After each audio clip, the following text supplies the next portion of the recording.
Good morning. Rise and shine. I'm here at Pelham Bay Park having a coffee and decided to kind of jump on here for a couple of minutes. So, yeah, how's everybody doing? I'm tired. I've been very achy for the last couple of days with my right foot and my left knee. I was going to hop over to Coney Island today, but I decided no. So I'm gonna chill out at home and do some house chores, wash some clothes, kind of take it easy off my foot. But how's everybody else doing? I came out here and I got a coffee. Let me see if I can put this microphone. Kind of fumbling today a little bit. Um, I wanted to remind people if you're struggling with food, if you're in the Pelham Bay area, there's St. Benedict's Church on by Crosby and East Tremont. Every Wednesdays and Saturdays, they start about 12 or 1 o'clock. You should get there a few hours early because these are one of the good places where they give really good food. One time I went and my food lasted for a week and a half. And so I urge everyone, you know, let not your ego be stronger than your belly because ego will not feed you. And that's something I had to learn myself. So I woke up this morning and I was thinking, wow, what am I going to do today? Now, don't get me wrong, I miss my job at times. I don't miss the office politics, the character defects, the difficult people, the abuse. I think what I miss is the traveling. It's the traveling that I've missed the most. So I maybe missed that. Kept me busy. Don't get me wrong, I like not being busy. I like not being overwhelmed. I love not being taken advantage of for 25 years. When you're good at work, what do they do? The old saying is they give you more work. That's what happened to me, and I kept mostly silent about it. But I also missed the paycheck. Don't get me wrong, I'm not dying for anything. I have everything I need. I'm blessed. My rent is paid, the light is paid, there's always some food on the table. I have no want or no need of anything. God has been good. Am I making 70 grand a year? No. I am debt free. So whatever money I do earn on the side is mine. I don't owe anybody money.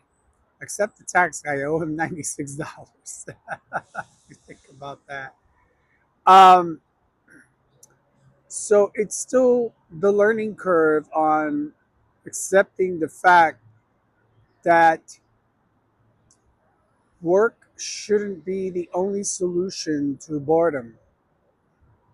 Hey, I was bored plenty of times while I was working. It's boredom is the human condition. It's part of the human experience. You know, millionaires have everything at their feet and they get bored.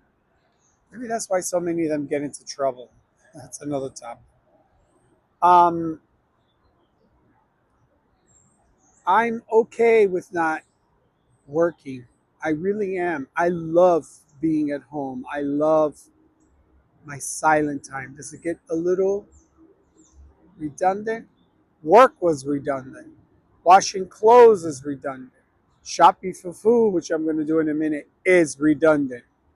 So cleaning house becomes redundant. Filling the ice tray becomes redundant. Like life just gets redundant when it's in constant repetitive motion, I think, when it's the same thing. So it's not the thing that's getting done that's boring. It's the constant repetitive motion of doing the same thing that has to get done that I think becomes boring. Um, what am I grateful for? So I'm grateful today on a Monday. It's I think 2 weeks before the ending of the month. I got up this morning being grateful that winter is coming. Yay! I love winter. I love the fall. I love spring. I don't like summer anymore. Mm, I'm grateful that I'm healthy. I'm grateful that I have a roof over my head. I'm grateful I have food on the table. I'm grateful that I retired. I'm grateful that I took myself out of debt. I'm grateful that I have a safe place to sleep at night. I'm grateful that I finally make the decisions in my life not surrounding work. I'm grateful that, once again, that I'm pretty healthy as per my blood work, my heart, um, kidney functions, the all around general health. I'm healthy. Thank you, God. I started a new keto diet and I'm, you know, doing my best to not have sugar, thus, sugar free vanilla. So, I am grateful that I live in a beautiful community surrounded by families. I'm grateful that um, I have or I've had a very interesting, although very difficult life. I'm grateful that I've had some great milestones in my life that I've achieved, like my college education, like publishing books. Although some people think my books are not real, they're real. They tell my story. They're my legacy. They're real books. No, I don't have a contract with a publishing company. It's my hope that maybe one day I would, but if not, my books are real. They're published. They're published in almost every country in the world that sells Amazon Kindle books. I've had 8 top 100s. I had one number one, um, and I've had some sales recently. So I'm grateful for that. I'm grateful for the freedom to express myself. I never said I was the best writer, although I was writer of the month in college. And I made a magazine called Conversation Model Citizens, seen in 6 countries around the world. I didn't write to become famous. I wrote because I had a story to tell, and it's my story. It's my side of the story. It was my expressing my own fear and anxiety and pain through trauma. It's my story and it's real, regardless of what other people think. Um, I'm grateful for that, for the freedom to express myself in photography and in words. I'm grateful that I have a safe place to call home. I'm grateful that I have, according to my human standards, a beautiful relationship with God and being very spiritual and prayerful, um, because that has pulled me through so much. My faith in the Lord, my faith in God, my faith that everything will always be okay. And if it's not, that's okay too. Um, one of my fears right now as an aging individual is the state of the world, is the state of climate change, is the state of politics here in the United States and around the world. It's the rise of authoritarianism. I hope I said that right. It's the rise of fascism. It's it's the rise of a godless state and world. And for those of you who believe in God, I think you understand the most. There can be no life, in my opinion, without God. Whatever you choose God to be, whether you're a Hindu, a Muslim, a Jew, a Christian, a Catholic, because Catholics are Christians. Um, whatever your faith is, for me, in my experience, there can be no life without God. It is everything that I hang on to. It is everything that I believe in. It is everything that makes me feel alive, knowing and trusting that one, I'm not alone, and experiencing the love of God in my own life. That's just my own reality. That's what I'm built on.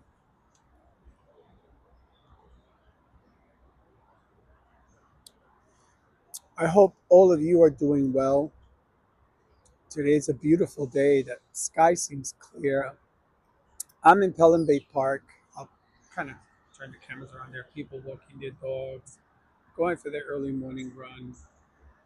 Look at that beautiful sun. And I think I'm babbling. I hope I'm making some type of sense. It's Monday morning. I'm still trying to wake up. Yesterday, I was so exhausted. I fell asleep after went out for a walk. I got back at 8:20 a.m. and I fell asleep. And I woke up at 11:30. Wow. So I hope since this since this is the beginning of the new week that you'll find new things to do. What are those new things to do? Who knows? You have a hobby you haven't practiced in a while? Do you meditate and you haven't meditated in a while? I meditate. I meditate and it's been the cornerstone of my mental health. Meditation is key to releasing physical and emotional pain. And it has helped me through so much in my life. Meditation, chanting, whatever you want to call it. It's not demonic, it's spiritual, it's connecting to the divine for those of you who think it is. Um, it's Monday. Let's start off with, first of all, opening our windows. Because of all this smoke, the windows have been closed a lot lately. And it's time to open them up, turn on the fans, blow out all that musty, clogged up apartment or house odor. Like, let's get that moving. I usually like leaving my windows open throughout the day because I live on the last floor and I get a nice breeze through the apartment, and I turn on the fans and I open the apartment door. Only do so if you feel safe. I feel safe in my building. Um, so I do that. What are your hobbies? What have you put down for a while? What's up with your meditation books? What's up with journaling? I should have bought my journal. Perfect time to journal right here. I'm sitting at a bench.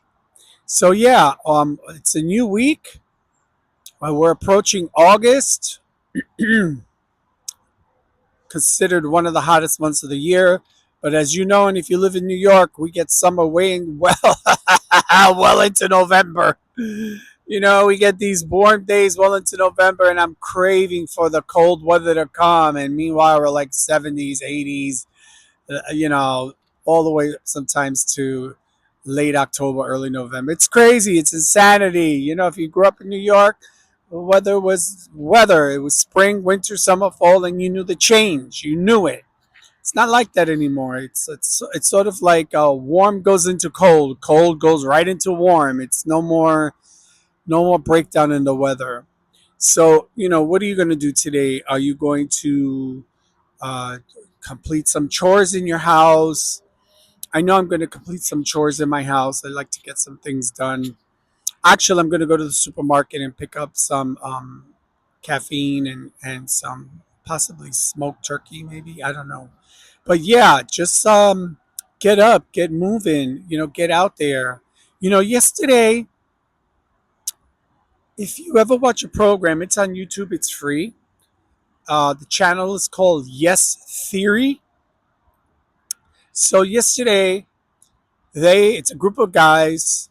They went to a nursing home and they befriended a 102-year elderly woman. 102. This woman has visited 6 continents in her entire life. But because whatever reason, age and time, she couldn't make Australia, which would be her 7th continent. So these guys, along with her daughter, surprised her with a trip to Australia at 102 years old. It was amazing that this woman even had the strength to take a plane to Australia, a 14-hour ride, plane ride from California. Now, mind you, she walked on the opening day of the San Francisco Bridge when it first opened, and from what I understood, that was 1934. Okay, 1934, she walked the opening of the San Francisco Bridge. How amazing is that? Anyway, they took her to Australia, and she had like four things on her bucket list. One was to dip her feet in the Bondi Beach. One was to pet a kangaroo. I forgot what the other. Oh, visit a museum. I forgot what the other one was. And this woman had so much life in her. It was amazing at 102. She was able to walk some of it, be in a wheelchair for some of it. She danced. She was so filled with life. And I think one of her statements was, "It's never too late to fulfill a dream. It's never too late to start something new. It's never too late to finish a task, to complete a goal." When I was in college many years ago, um, I saw an elderly woman. Yes, and I thought it was strange. I was much younger then. I thought it was a little strange. She had a cart, one of those fire go trucks, that little cart that was in red. I forgot what they're called. Anyway, she would pull all her stacks of books on it. She was elderly. She finished her degree, and I was amazed by that. Seeing this older person finishing her degree, that's no easy task. And she had lots of books on her little four-wheeler. So it's true, no matter how old you are, when you have a vision and you have a task, you can complete your goal. I think the other thing I've been struggling with personally was, what's my purpose? You know, I have no children. I'm not married. I'm not partnered. I haven't been with anybody for many years. And then I ask myself, what is my purpose in life? What am I doing? Like, why am I here? I'm in my 60s already. And I've been so distracted by going to school, working, paying bills, and just managing life and the stress of life, that now that I'm not doing those things, now I'm like, oh my God, why am I asking this question? Like, what is my purpose? And I don't know. I don't know what my purpose is. Does everyone have to have a purpose to live? I don't know. To have a dream? Yeah, win the Pulitzer Prize. I do. But anyway, I got lost in translation there. So, what's the goal for today? Mine, I'm going to keep it simple. I'm going to do some house chores. I'm going to pick up some groceries. I'm going to relax. You know why? Because when you retire, you've earned the moment to relax. You've earned the right not to do anything. You earned the right to do what you feel you want to do when you're ready to do it. Right? That's the right you earn when you retire. And I've adjusted. It's an adjustment period, but I've adjusted and I'm still adjusting. And like I said, there's always something to do at home. It keeps me busy. Um, I moved away from hardcore training like running and biking, exercise biking. Um, and I'm going to be moving into either calisthenics or calisthenics. I hope I said that right. Or yoga. I need to find a new way to stretch. So I'm looking through the YouTube channels to find things that are for seniors, for stretching and moving body postures and things like that. So I'm swinging between calisthenics and yoga. So yeah, I'm going to be looking into that today. I released my Awakening to Aging book yesterday, part 2. I only did 19 pages because I really didn't have much to say. And I'm just going to take care of me and enjoy this beautiful weather and head home, take care of business. And I want you to take care of business too. Just a reminder, in the links below, look at all those places and things to do, especially for your phone service. If you have an unlocked phone service, unlocked phone, and you're looking to pay $1 a month, $1, listen to me. If you have EBT and food stamps, your phone bill is $1 a month. I've been on insurance for a year. I don't get paid. They don't present me, or none of that good stuff that people get as YouTubers. I do it because I believe that people should take advantage of what they're eligible for, and you are eligible if you have EBT. My phone bill is $1 a month. And let me tell you something, I get excellent service. I don't use up my gigs because I'm always connected to the Wi Fi, not when I'm in the park. So I never run out of gigs. So it's great service. I encourage everyone to look at the programs available below for um, baby boomers who want to get out and do more. And those of you who can't, that's okay too. Make sure at least you open the windows, get some sun in, water your plants, don't let them die. And get out there, open the windows, enjoy the fresh air, make a phone call, invite a friend over, cook a meal. Just be present, because if you're not present, then you're absent. And I'm sure there are other people who want to know that you're still around. Take care and enjoy the day.